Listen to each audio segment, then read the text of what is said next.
नमस्कार, बहुत बहुत स्वागत है आपका बुलेटिन में। मैं हूं आपके साथ राजश्री थवाई। नमस्कार, मैं हूं आपके साथ मधुमिता पाठ। शुरू करते हैं खबरों का सिलसिला और सबसे पहले बात करते हैं भोपाल की। भोपाल के चर्चित ट्विशा शर्मा मौत मामले में रिटायर्ड जज गिरिबाला सिंह की मुश्किलें लगातार बढ़ती नजर आ रही हैं। अग्रिम जमानत याचिका खारिज होने के बाद सीबीआई की टीम उनके घर पर पहुंची है, जहां करीब 3 घंटे से ज्यादा का वक्त बीत चुका है। पूछताछ चल रही है। वहीं गिरिबाला सिंह के वकील भी उनके घर पहुंचे हैं। जानकारी के मुताबिक सीबीआई के 4 अधिकारी गिरिबाला सिंह से मामले को लेकर सवाल जवाब कर रहे हैं। हाईकोर्ट से अग्रिम जमानत रद्द किए जाने के बाद उनकी गिरफ्तारी की संभावना जताई जा रही है और कुछ देर में गिरफ्तार भी हो सकती हैं।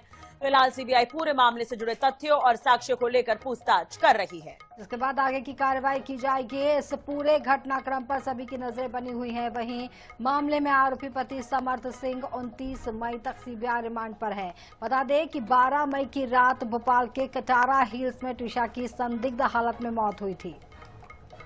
ससुराल पक्ष इसे आत्महत्या बता रहा है, जबकि मायका पक्ष ने पति और ससुराल वालों पर हत्या के आरोप लगाए हैं। 24 मई को भोपाल एम्स में दिल्ली एम्स की टीम ने ट्विशा के शव का दोबारा पोस्टमार्टम किया। इसके बाद शाम को मौत के 12 दिन बाद भदभदा शमशान घाट में ट्विशा का अंतिम संस्कार किया गया।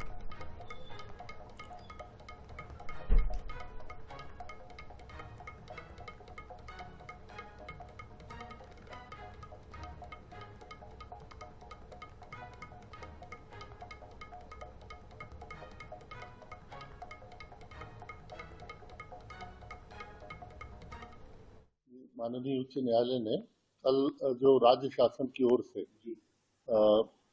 गिरिबाला सिंह को नीचे कोर्ट में भोपाल ने जो अग्रिम जमानत का लाभ दिया था उसको निरस्त करने का जो हमारा प्रकरण है उसकी विस्तृत सुनवाई कल हुई है। मुख्य रूप से माननीय उच्च न्यायालय ने इन बिंदुओं पर जोर दिया है कि जो पोस्टमार्टम रिपोर्ट में 7 इंजरीज जो मृतका ट्विशा शर्मा के शरीर पर पाई गई, वो 7 इंजरीज जो है वो एंटीमॉर्टम है और वो मृत्यु के पूर्व कारित की गई हैं। और पोस्टमार्टम रिपोर्ट में यह भी लिखा है कि मृत्यु के उपरांत शरीर को फंदे से उतारते समय ऐसी चोटें नहीं आ सकती हैं। तो ये जो अनएक्सप्लेन्ड इंजरीज हैं, ये स्पष्ट रूप से संकेत करती हैं कि किसी प्रकार का कोई अपराध घटित हुआ है। जो इन्वेस्टिगेटिंग टीम है उसको कोऑपरेशन गिरिबाला सिंह के द्वारा नहीं किया गया।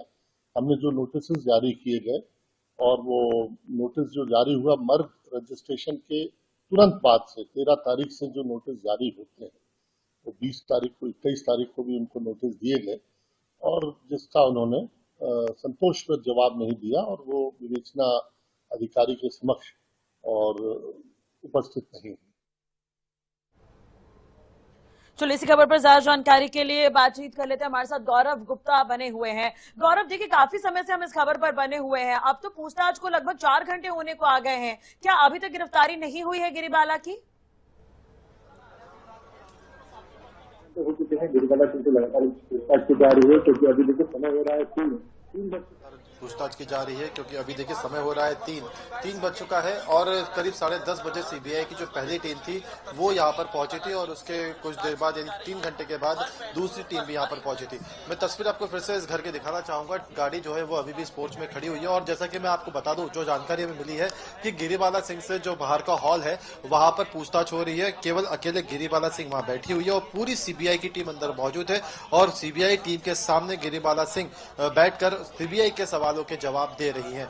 उनके वकील जो सुबह घर पर पहुंचे थे, उनके वकील को भी यहां से अलग कहीं ऊपर की तरफ भेज दिया गया है। उनके वकील भी उनकी पूछताछ के दौरान मौजूद नहीं है और कहा जा रहा है करीब 1 से 1.5 घंटे और जो है पूछताछ वो गिरिबाला सिंह से अंदर की जाएगी। उसके बाद उनको यहाँ से कोर्ट ले जाया जाएगा। गिरफ्तारी की बात हम इसलिए नहीं कह सकते हैं क्योंकि अभी गिरफ्तारी ऑफिशियली तौर पर सीबीआई ने की है या नहीं, इसकी पुष्टि अब तक नहीं हो पाई है। लेकिन सीबीआई उनसे पूछताछ कर रही है तो कहीं ना कहीं ये जरूर कहा जा सकता है कि गिरिबाला सिंह को इस वक्त हिरासत में या कस्टडी में तो ले ही लिया गया है। अब फिलहाल जो पूछताछ है वो अंदर सीबीआई कर रही है। जो तमाम अब तक इस पूरे मामले में सवाल निकल कर सामने आए हैं उन सवालों का जवाब गिरिबाला सिंह इस समय सीबीआई के अधिकारियों को दे रही है। सीबीआई की सुबह 3 सदस्यीय टीम पहुंची थी और उसके बाद अब जो जितनी भी टीम यहाँ पर पहुंची है वो गिरिबाला सिंह से पूछताछ कर रही है। बताना चाहूंगा कि वे देखिए सीबीआई के एक और जो पुलिसकर्मी है वो अंदर जाते हुए नजर आ रहे हैं और जब हमने पूछताछ करने की कोशिश की, बातचीत करने की कोशिश की, तो ये निकल कर सामने आया कि अभी 1-1.5 घंटा पूछताछ और चलेगी। 1-1.5 घंटे की पूछताछ के बाद गिरिबाला सिंह को कोर्ट में पेश किया जाएगा, या तो उनको जेआर पे भेजा जाएगा या तो सीबीआई उनकी पीआर लेगी।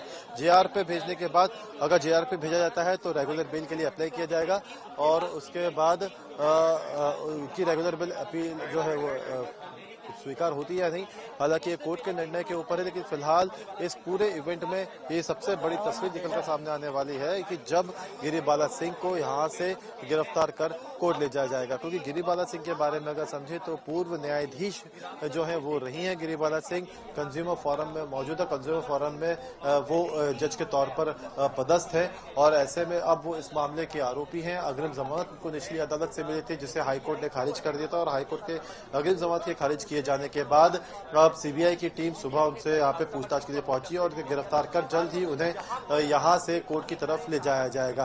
हालांकि कोर्ट से पीआर की मांगी जाती है नहीं, इस पर भी अभी संशय बना हुआ है। लेकिन ये एक बड़ा अपडेट है कि 4 घंटे से ज्यादा का वक्त बीत चुका है और अब भी गिरिबाला सिंह से जो पूछताछ है वो यहाँ पर की जा रही है। देखिए पुलिस की टीम फिर से यहाँ पर सक्रिय हो गई है, यहाँ पे फिर से जो हलचल है वो तेज हो गई है और इस हलचल के बीच गिरिबाला सिंह को करीब 1 से 1.5 घंटे के बाद यहाँ से ले जाया जाएगा, क्योंकि अब जिस तरीके से इस पूरे मामले को लेकर वहीं खड़े हो, बस बैरिकेड्स पार कर लो। जी गौरव, बहुत बहुत शुक्रिया इस पूरी जानकारी के लिए। आपसे आगे भी अपडेट हम लेते रहेंगे। तो आपको बता दें कि इस वक्त मौके पर पुलिस बल तैनात है। गिरिबाला सिंह को यहाँ पर लगातार उससे जो सीबीआई की टीम है वो उनके घर के बाहर वाले हॉल में बैठ करके पूछताछ कर रही है। सुबह 10 बजे से टीम वहां पर मौजूद है और कुछ समय पूछताछ और चल सकती है।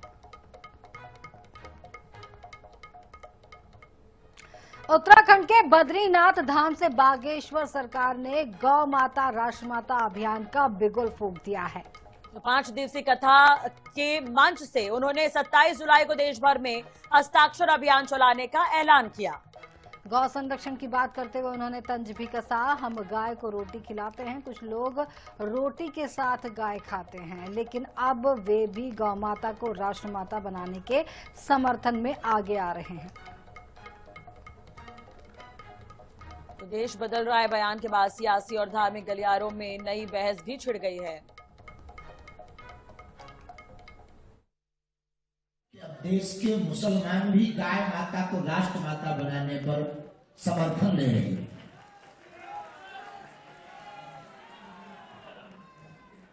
शायद मदनी साहब उनका नाम है, मौलाना मदनी उनका नाम है। उन्होंने भी भारत सरकार से ये मांग की कि गाय माता को राष्ट्र माता बनाया जाए। जो देखो, हम लोग गाय पालने वाले, कुछ लोग गाय को खाने वाले, हम लोग गाय को रोटी खिलाते, कुछ ऐसे लोग हैं जो गाय की रोटी के साथ गाय खाते। लेकिन अब वो भी गौ माता को राष्ट्र माता बनाने पर समर्थन कर रहे। कमाओ, खूब कमाओ, कमाना तो चाहिए, दिल खोल के कमाओ, ताकि भारत का रुपया डॉलर के मुकाबले घट रहा ना, बढ़ जाए। तो खूब कमाओ, खूब कमाओ, कमाओ और डॉलर ज्यादा कमाओ, ताकि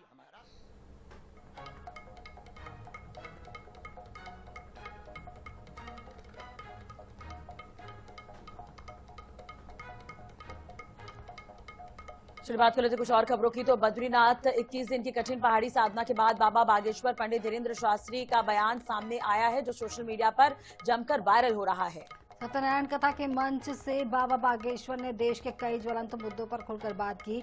उन्होंने पीएम मोदी से नेताओं के चार्टर विमान पर रोक लगाने की मांग की, तो वहीं विपक्ष पर तंज कसते हुए कॉकरोच पार्टी का भी जिक्र किया। डॉलर के मुकाबले गिरते रुपए और अमेरिका के राष्ट्रपति डोनाल्ड ट्रंप पर भी बाबा ने चुटकी ली।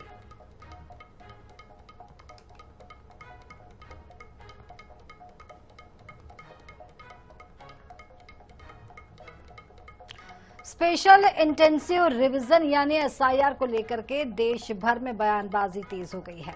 सुप्रीम कोर्ट द्वारा मतदाता सूची पुनरीक्षण प्रक्रिया को वैध ठहराए जाने के बाद अब छत्तीसगढ़ के पूर्व डिप्टी सीएम टी सिंहदेव ने इस फैसले और प्रक्रिया पर आपत्ति जताई है। उन्होंने एसआईआर को असंवैधानिक बताते हुए कहा कि इससे लोकतांत्रिक अधिकार प्रभावित हो सकते हैं। सिंहदेव ने कहा कि मतदाता सूची पुनरीक्षण के नाम पर आम नागरिकों के अधिकारों से खिलवाड़ नहीं होना चाहिए। उन्होंने आरोप लगाया कि इस प्रक्रिया के जरिए जो पात्र मतदाताओं के नाम हटने की आशंका बढ़ जाती है, जिससे लोकतंत्र कमजोर होगा। साथ ही कहा कि संविधान प्रत्येक नागरिक को मतदान का अधिकार देता है और किसी भी पुनरीक्षण प्रक्रिया में पारदर्शिता और निष्पक्षता जरूरी है। सिंहदेव ने ये भी कहा कि अगर बड़ी संख्या में लोगों के नाम सूची से हटते हैं तो ये गंभीर चिंता का विषय होगा।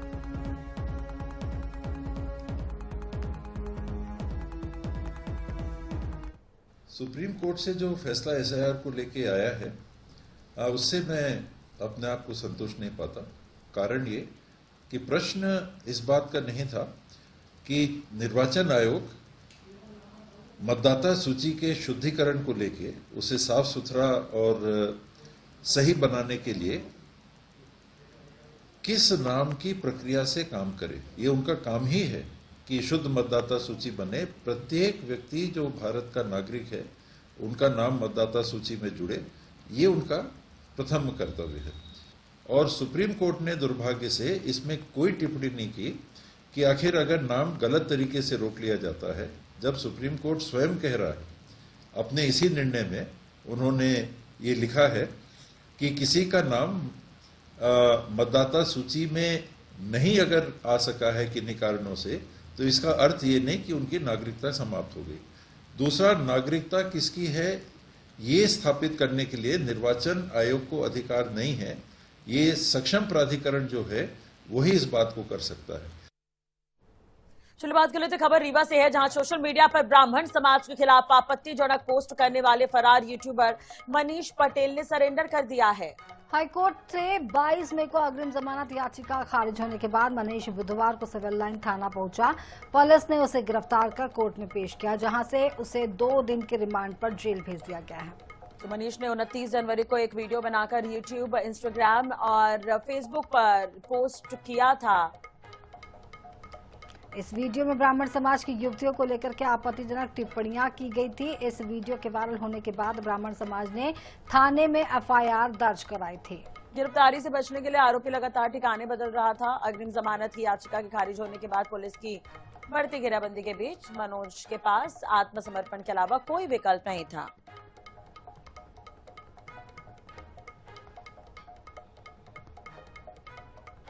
आइए आपको सीधे बेंगलुरु लिए चलते। कर्नाटक में सत्ता परिवर्तन हो रहा है। बेंगलुरु में कांग्रेस की प्रेस कॉन्फ्रेंस। मुख्यमंत्री स्थानಕ್ಕೆ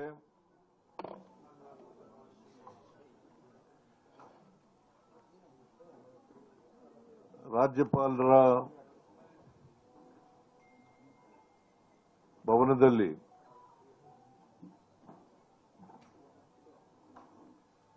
ರಾಜೀನಾಮೆಯನ್ನು ಸಲ್ಲಿಸಿದ್ದೇನೆ।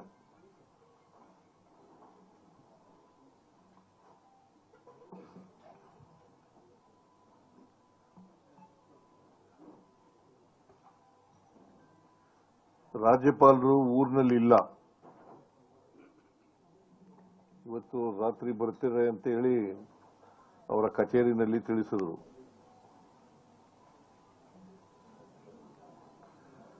ಆದ್ದರಿಂದ ರಾಜೀನಾಮೆ ಪತ್ರವನ್ನ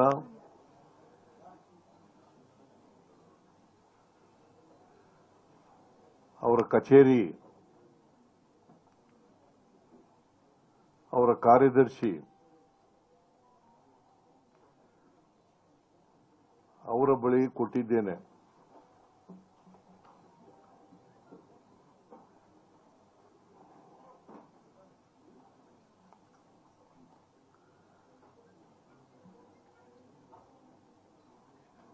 ನಾನು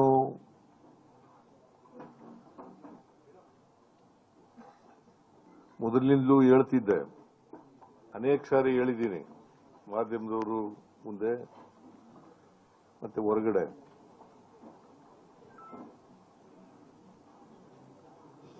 ಹೈಕಮಾಂಡ್ನವರು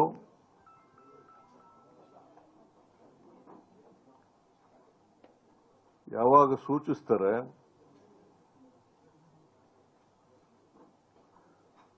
ಆವಾಗ ರಾಜೀನಾಮೆಯನ್ನ ಕೊಡುತ್ತೇನೆ ಅಂತ ಹೇಳಿದ್ದೆ. ಅದರ ಪ್ರಕಾರ ಮೊನ್ನೆ ಹೈಕಮಾಂಡ್ನವರು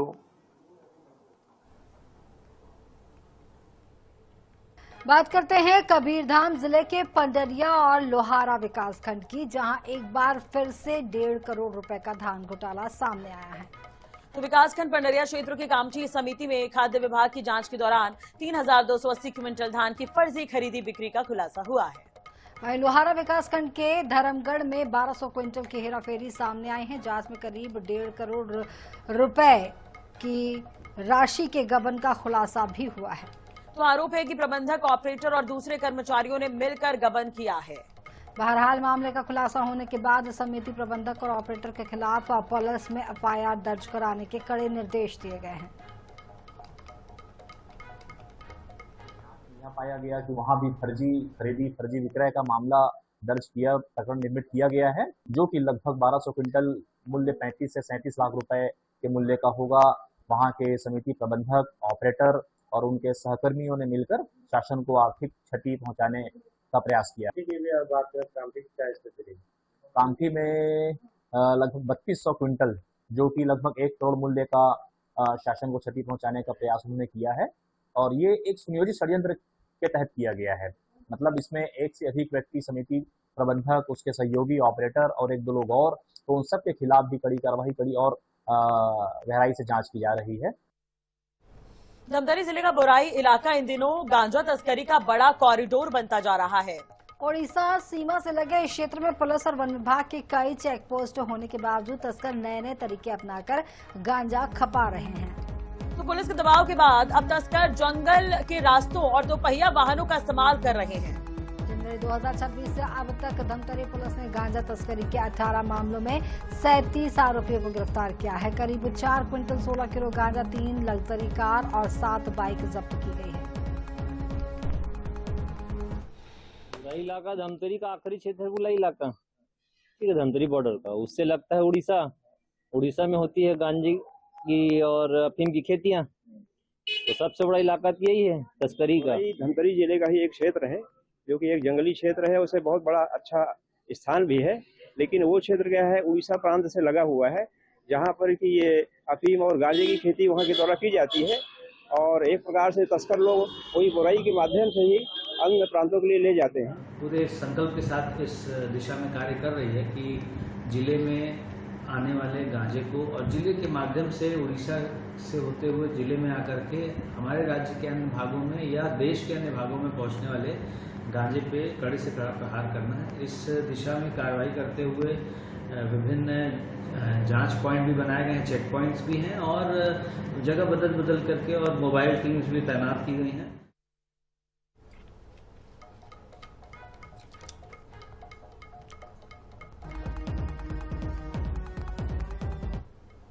तो आधा दिन पूरी खबर में फिलहाल आज इतना है। बाकी खबरों के लिए आप बने रहिए हमारे साथ। नमस्कार।